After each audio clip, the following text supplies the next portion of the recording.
tujuan usaha.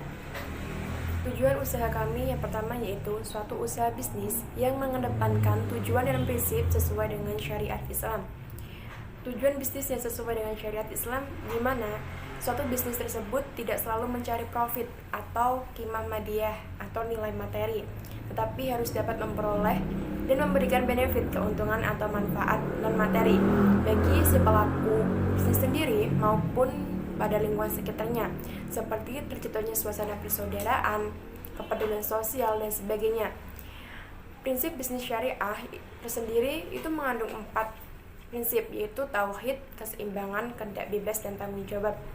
Yang kedua yaitu suatu usaha bisnis yang diharapkan dapat mengembangkan produk yang sesuai dengan kebutuhan konsumen. Yang ketiga, mengembangkan usaha produk tote bag dengan inovasi dan kreasi sehingga produk tersebut dapat diterima di masyarakat luas.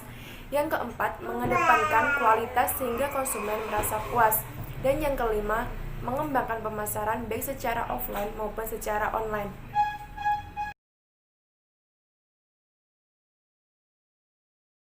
Assalamualaikum warahmatullahi wabarakatuh. Di sini saya akan menjelaskan tentang visi dan misi Uniqlo Bag Collection. Visinya yaitu menjadikan perusahaan Uniqlo Bag Collection sebagai perusahaan yang memproduksi tote bag terbaik sesuai dengan syariat Islam yang mengedepankan inovasi dan kreasi sehingga mampu bersaing secara seimbang dengan produk dalam maupun luar negeri.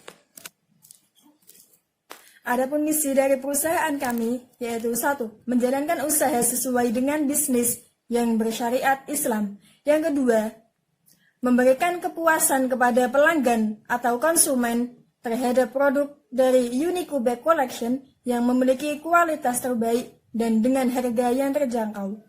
Yang ketiga, menciptakan produk seunik mungkin dan berkreasi sebagus-bagusnya. Yang keempat, memberikan pelayanan terbaik untuk menjaga kepercayaan konsumen. Yang kelima, memperkenalkan produk ke seluruh kalangan. Dan yang keenam, menjaga kualitas produk agar dinikmati banyak konsumen. Terima kasih.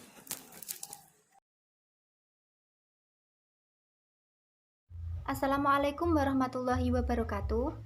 Saya di sini akan menjelaskan tentang harapan usaha. Dengan didirikannya usaha ini, kami bermaksud agar produk yang kami hasilkan dapat dikenal oleh masyarakat luas dan juga digunakan secara terus-menerus seiring perkembangan zaman yang semakin modern. Usaha ini kami dirikan dengan gambaran bahwa kami adalah seorang mahasiswa, di mana produk tote bag sendiri sering digunakan mahasiswa dalam kehidupan sehari-hari. Selain inovasi dan kreasi yang kami unggulkan, kami juga menjaga kualitas produk kami dengan menggunakan bahan baku yang halal.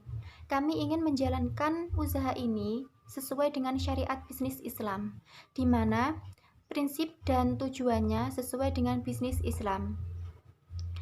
Selain itu, harapan dari usaha ini adalah membantu masyarakat luas dengan menciptakan lapangan pekerjaan baru. Semoga produk tote bag ini dapat dikenal oleh masyarakat luas, baik masyarakat dalam negeri maupun masyarakat luar negeri. Di sini saya akan menjelaskan secara singkat mengenai profil usaha bisnis Uniqlo Bag Collection. Memiliki bisnis adalah impian bagi setiap orang, namun tidak banyak orang yang berhasil menjalankan bisnis sesuai dengan keinginannya. Karena pada dasarnya, kita tidak bisa menjalankan bisnis hanya sesuai dengan apa yang kita inginkan saja. Melainkan, bisnis atau usaha yang kita ciptakan harus mampu menutupi kebutuhan dan keinginan konsumen. Dengan demikian, bisnis yang kita jalani akan mampu bertahan dalam jangka waktu yang panjang.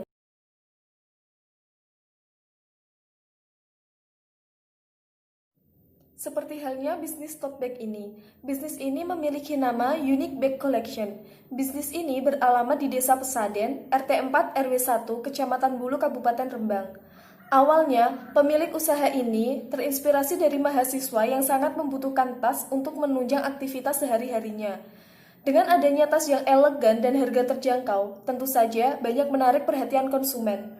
Selain itu, ruang tote bag yang luas membuat tas ini memiliki fungsi yang serbaguna. Dengan diciptakannya produk yang kekinian ini, diharapkan bisnis ini dapat bertahan dalam jangka waktu yang panjang. Yang pertama adalah metode pemasaran. Pemasaran adalah kegiatan yang dilakukan oleh individu atau kelompok untuk mempromosikan produk atau jasa yang mereka punya. Strategi pemasaran sendiri ada 4. Yang pertama yaitu tempat. Kita sebagai pebisnis harus bisa memilih tempat yang mendatangkan keuntungan untuk kita. Maka dari itu, tempat yang kita pilih haruslah strategis, sehingga dapat dilihat konsumen dan dapat diakses dengan mudah oleh konsumen. Untuk Unique Bag Collection ini, membuka tempat sama dengan tempat produksinya, yaitu di Desa Pesaden, RT 3 RW 1, Kecamatan Bulu, Kabupaten Rembang. Alasan memilih lokasi ini adalah karena selain dekat dengan pasar, di Rembang juga belum banyak usaha yang menciptakan tote bag, sehingga peluang untuk menguasai pangsa pasar sangatlah besar. Yang kedua adalah produk. Produk kali ini adalah produk tote bag. Tote bag ini berbahan dasar kanvas yang memiliki bentuk persegi yang sangat kece. Kalian juga bisa memilih atau request warna dan gambar sesuai yang kalian inginkan. Jadi tetap bisa memakai tote bag sesuai dengan karakter yang kalian punya. Selain cewek, cowok juga cocok memakai tas ini karena tote bag yang kami ciptakan adalah tote bag yang memiliki desain yang sangat keren dan tentunya tetap stay cool. Selanjutnya adalah harga. Untuk bisnis kami kali ini, kami mematok harga yang cukup terjangkau untuk setiap produknya. Satu buah tote bag seharga 25.000. Tetapi untuk pemesanan khusus atau desain yang sedikit rumit, maka harga akan menyesuaikan jenis desainnya, mulai dari 25 sampai 30 ribuan. Sedangkan untuk harga berlusin, kami akan memberi potongan 3.000 per produk, dan untuk setiap pembelian per kodi, kami akan memberi potongan harga 5.000 per produknya. Meskipun harganya cukup murah, tetapi produk yang kami ciptakan bukanlah produk murahan. Kalian tetap bisa tampil kece dengan produk yang murah dan berkualitas bagus ini. Strategi pemasaran yang terakhir adalah promosi. Promosi juga sangat diperlukan dalam pemasaran, karena promosi akan menentukan hasil dari penjualan suatu produk. Selain membuka toko, kami juga melakukan promosi online, seperti memasang iklan di majalah, koran, radio. Kami juga melakukan promosi melalui WhatsApp, Facebook, dan Instagram. Kami juga memasang poster di jalan supaya lebih banyak orang yang melihat. Dengan semakin banyak orang melihat produk kami, maka semakin besar pula peluang dalam memasarkan suatu. Terima kasih untuk waktu yang telah diberikan kepada saya. Terlebih dahulu, perkenalkan, saya Penisa Fitri. Di sini saya bertindak sebagai seorang manajer produksi. Selanjutnya, di sini saya akan menjelaskan mengenai metode produksi. Sebagai seorang manajer produksi, kita harus mengetahui beberapa hal terkait dengan metode produksi. Yang pertama yaitu strategi produksi. Produksi adalah mengubah sumber-sumber dasar ke dalam barang jadi atau proses di mana input diubah menjadi output. Dalam Islam, produksi dapat diartikan sebagai usaha manusia untuk memperbaiki kondisi fisik, material, dan moralitas sarana untuk mencapai tujuan sesuai syariat Islam, untuk mencapai kehidupan di dunia maupun di akhirat.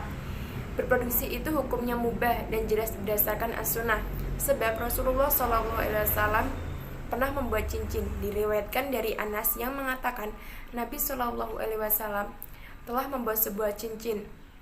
Dari Imam Bukhari. Pada masa Rasulullah, orang-orang biasa memproduksi barang dan beliau pun mendiamkan aktivitas mereka, sehingga diamnya beliau menunjukkan adanya pengakuan beliau terhadap aktivitas berproduksi mereka. Strategi produksi merupakan strategi yang dilakukan oleh manajemen produksi dalam menghasilkan barang maupun jasa. Setiap manajer dalam sebuah perusahaan mempunyai strategi tersendiri di mana mereka akan berusaha untuk memproduksi barang serta jasa untuk mendapatkan keuntungan yang seoptimal mungkin dengan sarana produksi yang mereka miliki. Secara umum, tugas dari seorang manajer produksi antara lain yang pertama yaitu merencanakan sebuah rencana, bertanggungjawabkan agar persediaan barang tetap terjaga, melakukan pengawasan terhadap proses produksi supaya kualitas, kuantitas, dan waktu sesuai dengan rencana, melaporkan kegiatan dalam kegiatan produksi secara berkala, berinovasi dalam mengembangkan produk. Strategi produksi dari perusahaan kami bertujuan di mana kami ingin berinovasi membuat produk tote bag dengan kualitas bahan yang baik, kuat dan didesain dengan motif-motif yang unik. Kemudian untuk harga dan produk yang kami tawarkan sangat terjangkau, sehingga semua kalangan dapat membelinya. Selain itu, kami juga menerapkan tujuan produksi secara islami, di mana kami sebisa mungkin dapat merealisasikan keuntungan seoptimal mungkin, merealisasikan kecukupan individu dan keluarga, tidak mengeksploitasi kekayaan secara berlebihan, dan membebaskan dari belenggu ketergantungan ekonomi. Yang kedua yaitu mengenai rencana pengembangan produksi. Rencana-rencana pengembangan produksi dari perusahaan kami antara lain, yang pertama, kami berproduksi dengan berpegang teguh pada prinsip produksi islami, yaitu prinsip tauhid, prinsip kemanusiaan, prinsip keadilan, prinsip kebajikan, dan prinsip kebebasan. Yang kedua, membuat perencanaan produksi, diantaranya jenis barang, bahan baku yang digunakan, kualitas barang, dan kuantitas barang. Yang ketiga, mengendalikan produksi dengan membuat suatu perencanaan, menyusun suatu jadwal kerja, menentukan suatu target market produksi. Yang keempat, pengawasan produksi dilakukan dengan menetapkan kualitas barang, membuat standar suatu barang, pelaksanaan suatu produk sesuai jadwal. Yang kelima, kami ingin berinovasi dengan memperluas wawasan di bidang desain tote bag. Yang keenam, menentukan dan menciptakan kreasi desain yang semenarik dan seunik mungkin untuk sablon tote bag. Yang ketujuh, menggunakan tenaga kerja yang ahli dan terampil. Yang kedelapan, memakai alat dan mesin dengan produktivitas yang tinggi dengan biaya relatif rendah. Yang kesembilan, meningkatkan kualitas pelayanan untuk permintaan kostum dari konsumer. Yang ketiga yaitu bahan pembuatan produk. Bahan baku yaitu kain kanvas, bahan penolong, benang, resleting atau zipper, dan pewarna sablon. Yang keempat, perlengkapan yang diperlukan. Ada mesin jahit, mesin bordir, alat sablon, alat potong, laptop, pensil, dan penggaris. Yang kelima yaitu adalah proses produksi. Pertama, kita siapkan kain kanvas, tapi terlebih dahulu kita harus menyiapkan alat-alat yang dibutuhkan seperti mesin jahit, gunting, penggaris, dan perlengkapan lainnya yang digunakan dalam proses pembuatan tote bag. Tentukan seberapa besar ukuran yang akan kita buat. Tote bag terdiri dari beberapa ukuran, yaitu ada 30 x 35 cm berukuran sangat kecil, 35 x 40 cm berukuran sedang, 60 x 50 cm berukuran besar. Setelah itu, potong sesuai dengan ukuran dan jahit tote bag. Setelah sudah dijahit, lalu kita pasang gantungan tote bag. Setelah itu, edit desain yang ingin dibuat atau sesuai dengan permintaan konsumen di Photoshop. Sesuaikan ukuran desain yang akan dicetak di tote bag. Pastikan ukuran sesuai dengan yang diinginkan. Letakkan tote bag di alat print sablon, angkat dan keringkan. Tote bag siap untuk dipasarkan. Yang keenam yaitu lokasi perusahaan produksi. Lokasi perusahaan terletak di Desa Pasaden, RT 4, RW 1, Kecamatan Bulu, Kabupaten Rembang. Perusahaan kami berawal dari sebuah gudang kosong yang akhirnya kami renovasi menjadi usaha tote bag yang nyaman. Bahan-bahan yang kami pakai kami jadikan satu pada ruangan dan kami susun rapi. Alat-alat pun kami susun rapi sesuai dengan bagian-bagiannya. Kami sangat menjaga kebersihan dan kerapian pada perusahaan kami. Gedung kami ber-AC, ada dapur, kamar mandi. Selain itu, di samping perusahaan kami juga membuka galeri kecil atau toko sederhana, sehingga konsumen tahu produk tote bag apa saja yang kami produksi. Di sini saya akan menjelaskan tentang metode personalia. Metode personalia adalah bagian dari manajemen yang berkaitan dengan sumber daya manusia. Pada dasarnya, personalia dibentuk bertujuan untuk mengatasi masalah mengenai kepegawaian, rekrutmen, dan juga pelatihan dan pembagian kerja karyawan. Tugas personalia yang pertama yaitu ada memasukkan karyawan baru, mewawancarai, dan memilih karyawan mana yang cocok untuk perusahaan sesuai dengan syariat Islam. Yang kedua ada mengelola, mengevaluasi, dan mengembangkan tes untuk calon karyawan baru. Yang ketiga ada memberikan informasi tentang kebijakan perusahaan, detail tugas pekerjaan, kondisi kerja, gaji pegawai, jenjang karir, dan lain-lain kepada calon karyawan baru. Yang ketiga ada melakukan pemecatan karyawan dan mengelola prosedur disiplin. Yang keempat ada mengelola sumber daya manusia dengan tepat. Yang keenam ada membuat rencana melakukan orientasi terhadap karyawan baru guna membutuhkan sikap positif terhadap tujuan perusahaan. Yang ketujuh ada mempersiapkan karyawan untuk bertugas dengan melakukan program pelatihan kerja atau program magang.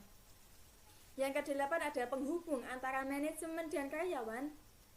Yang kesembilan ada memastikan kepatuhan hukum dengan memantau karyawan. Yang kesembilan ada menyelidiki dan melaporkan apabila terjadi kecelakaan pada salah satu karyawan untuk kepentingan asuransi. Selanjutnya ada tujuan personalia. Terdapat dua macam tujuan personalia, yaitu sebagai precision minded atau efisiensi dan daya guna, serta people minded atau kerjasama. Dengan begitu, manajemen personalia terkait dengan usaha untuk menciptakan kondisi yang mana setiap karyawan didorong untuk dapat memberikan kontribusi yang sebaik-baiknya bagi atasannya, sebab kerjasama yang solid daripada karyawan dapat meningkatkan efisiensi yang maksimal. Selanjutnya ada peran dan tanggung jawab personalia. Masing-masing personalia memiliki tanggung jawab sendiri, yaitu sebagai berikut. Yang pertama ada manajer berperan dalam memimpin dan mengatur para karyawan dalam perusahaan untuk memajukan usaha. Manajer juga bertanggung jawab atas maju mundurnya perusahaan. Yang kedua ada karyawan bertugas melaksanakan perintah pemimpin atau atasan sekaligus memberi masukan tentang bagaimana cara yang lebih baik untuk memajukan perusahaan. Terima kasih. Saya di sini akan menjelaskan tentang analisis keuangan. Biaya produksi dan biaya operasional. Biaya bahan baku sebesar 1.248.000, biaya bahan penolong sebesar 588.000, biaya tenaga kerja 240.000, biaya pemasaran 124.000, biaya operasional sebesar 170.000, dan biaya administrasi sebesar 8.000. Untuk harga pokok penjualan dari tote bag sendiri sebesar 2.379.000, harga per pieces 49.563, laba 21,05% sebesar 10.438. Maka didapat harga jual per pieces sama dengan 60.000. Tentang perhitungan. 1. Biaya total. Biaya total sama dengan variable cost ditambah dengan fixed cost sama dengan 1.248.000 ditambah 1.131.000 sama dengan 2.379.000. Yang kedua yaitu biaya dan harga per unit.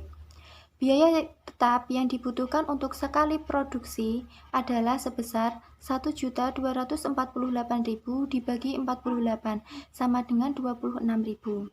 Total biaya produksi yang dikeluarkan produksi sama dengan 26.000 ditambah 1.131.000 sama dengan 1.157.000. Total biaya produksi dalam satu kali produksi dibagi jumlah produk yang dihasilkan adalah 1.157.000 dibagi 48 sama dengan 24.124. Harga jual per buah sama dengan 60.000. Modal awal. Modal awal sama dengan biaya tetap dan biaya variabel sama dengan 1.124.000 ditambah 1.131.000 sama dengan 2.379.000. Yang keempat yaitu titik impas atau BEP. BEP sama dengan total biaya produksi satu kali produk dibagi harga per unit sama dengan 1.131.000 dibagi 48 sama dengan 23.562.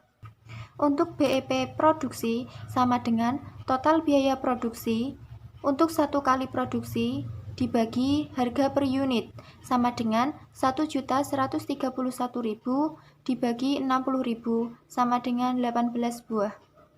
Yang kelima yaitu analisis keuntungan.